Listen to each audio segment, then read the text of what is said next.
जय श्री श्याम बच्चों, जय श्री राम भक्तों।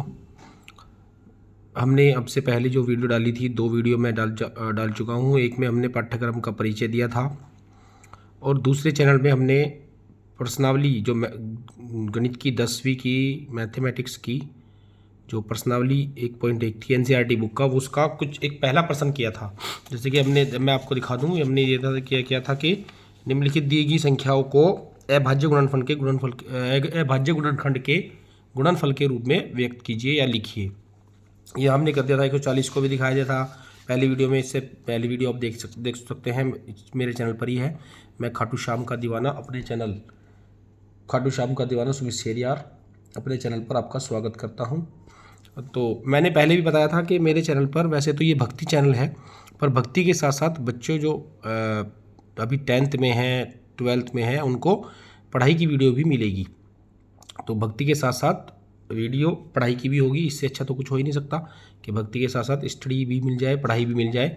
तो खाटू श्याम बाबा का चैनल है, खाटू श्याम बाबा को जितना भी हो सकता है सपोर्ट कीजिए, वीडियो को लाइक कीजिए, शेयर कीजिए। अच्छा लगे तो आप कमेंट भी कर सकते हैं। किसी का कुछ डाउट हो तो वो मुझे बता भी सकता है।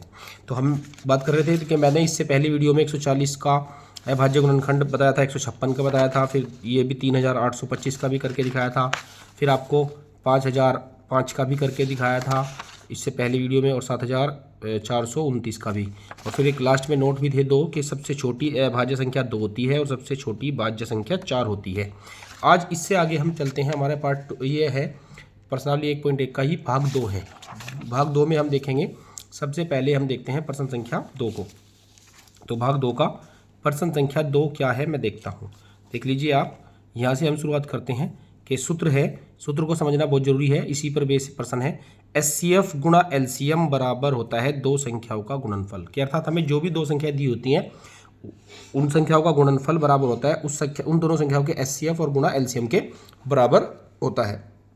दूसरा प्रश्न है कि दी गई संख्या युग्मों को भाई एचसीएफ और एलसीएम ज्ञात कीजिए और उनकी जांच भी कीजिए। ये अर्थात इस सूत्र में रख के उन्हें देखिए। तो दूसरे प्रश्न का पहला पार्ट है 26 और 91। तो पहले हमने 26 के टुकड़े किए। 26 के टुकड़े होते हैं 2 गुना 13। हमेशा याद रखें कि हमें केवल और केवल अभाज्य गुणनखंड करने हैं। इसी प्रकार हमने 91 के टुकड़े कर दिए। 91 हमारे पास था, 91 के टुकड़े हो गए 7 गुना 13। तो अगर आप देख रहे हैं 26 के टुकड़े हो गए 2 गुना 13, 91 के हो गए 7 गुना 13। इन दोनों में जो भी कॉमन है एचसीएफ इनका हो जाएगा। देखिए दोनों में क्या कॉमन दिख रहा है हमें, 13। तो जो दोनों में कॉमन होता है वो एचसीएफ होता है। एलसीएम क्या होता है, दोनों में जो कॉमन है वो तो है ही, उसको छोड़ देंगे। उसके साथ साथ जो भी हम बचे गुणनखंड है वो भी लिख लेंगे। तो 13 गुना में 2 बचा और एक 7 बचा। तो 2 गुना जो कॉमन है उसको एक ही बार लिखना होता है। तो 13 गुना में 2 गुना में 7। जब हमने इनकी गुना किया तो इसका एलसीएम क्या आ गया, 182 आ गया। जब हमने इसकी जांच की तो एचसीएफ गुणा एलसीएम बराबर 2 संख्याओं का गुणनफल। तो देखा एलसीएम था इसका, एचसीएफ हमने पहले भी देखा 13 था और एलसीएम इसका 182 था। तो एचसीएफ 13, एलसीएम 182 बराबर 2 संख्या थी 26 और 91। तो 26 गुणा 91, तो दोनों का जब गुणा किया करके देखा तो आ गया 2366। इसी प्रकार आप देख सकते हैं दूसरा प्रश्न है हमारा 510 और 92। तो 510 के टुकड़े किए तो 2 सामने किया हुआ भी है, मैंने देखो करके दिखा रखे। तो 2 गुना 3 गुना 5 गुना 17, क्योंकि 510 2 से कट जाएगा क्योंकि लास्ट में 0 आया हुआ है इसलिए वजह से। फिर ये 255 नहीं 2 से कटेगा क्योंकि इकाई का अंक जो है वो 0 या 2 से कटने वाली कोई संख्या नहीं है। तो 3 से काट दिया, फिर 5 से काट दिया, फिर 17 से विभाजित कर दिया। इसी प्रकार 92 को देखा 2 गुना में 23। तो एचसीएफ देखा दोनों में कॉमन क्या था, 2 था, तो केवल 2 ही आ जाएगा। अब 2 को तो छोड़ देंगे, बाकी जो गुणनखंड बचेंगे उन सबको ले लेंगे एलसीएम के लिए। तो एलसीएम बराबर हो जाएगा 2 तो आ ही गया, गुना में 3 गुना में 5 गुना में 17, देखो ये लिख दिया। फिर 2 गुना में और गुना में 23, इसको गुना किया तो ये आ गया 23,460 इसका एलसीएम आ गया। जब जांच की तो एचसीएफ गुणा एलसीएम बराबर 2 संख्याओं का गुणनफल। तो देखा हमने 2 गुना एलसीएम कितना है भाई, एचसीएफ इसका 2 है, एलसीएम इसका 23,460 है, दोनों की गुना किया तो 46,920।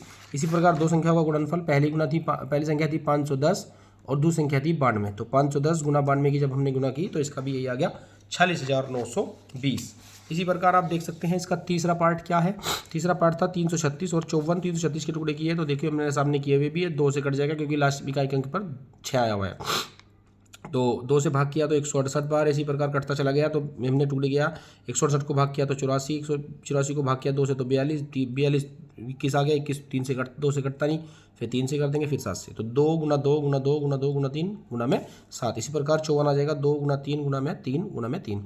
तो दोनों में हमने देखा 2 है और एक क्या है, एक तो देखो ये 3 है, एक ये 2 है, तो 2 गुना 3 3 आ जाएगा एलसीएम में। 2 गुना 3 तो आ जाएगा, बाकी जो बचे वो सब लिख देंगे। तो 2 गुना 2 हमने लिख दिया, 2 गुना 3 गुना 2 गुना 2 गुना 2 गुना 7 गुना 3 गुना 3। हमेशा याद रखें जो एचसीएफ है उसको लिख दीजिए, बाकी जो बचा है गुणनखंड है उन सबको लिख दीजिए। तो अब जब हमने इनकी गुना की तो इनका आ गया 3024। जाँच की तो एचसीएफ गुना एलसीएम बराबर दो संख्याओं का गुणनफल। तो एचसीएफ इसका 6 आया, एलसीएम 3024 आया।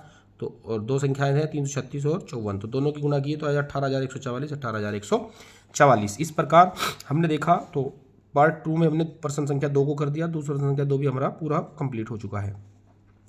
तो अगर वीडियो अच्छा लगा हो तो लाइक कीजिए, कमेंट में लिख दीजिए जय Shri Shyam. Thank you for watching, thank you, जय श्री श्याम।